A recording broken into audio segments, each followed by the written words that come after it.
Welcome to the Poor Man's Gourmet Kitchen, where we share gourmet recipes at a low-budget wonder. Now check this out.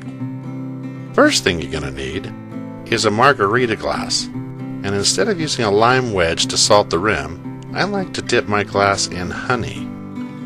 Then transfer the glass over to kosher salt, or sugar if you prefer. But the important thing here is to make sure it sticks real good around that edge. As you can see, it does. And that'll give me two good glasses to demonstrate how to make a frozen margarita and a margarita on the rocks. The first glass I'll fill up with ice, or rocks, so to speak.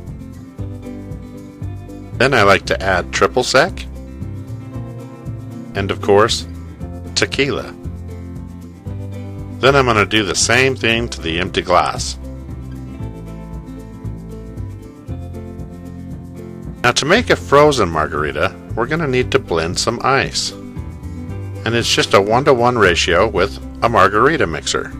And all you got to do is blend it until it looks like a slushy. And in my last video recipe, I showed you how to make a fresh lime margarita mixer from scratch. And it doesn't just make your margaritas taste better, it's cheaper and easy to make. So if you didn't see my lime margaritas mixer video, you better check it out, because I show you two different ways to make this, and it's essential to make a great margarita. And now, back to the blender. To make a frozen margarita, all you have to do is pour that slush straight over the top of that booze. This ensures that you have the perfect amount of alcohol, and you don't overfill your glass. Now just pour the mixer over the rocks. Garnish each glass with a slice of lime and straws. And if you want to make an Italian margarita, just add some amaretto.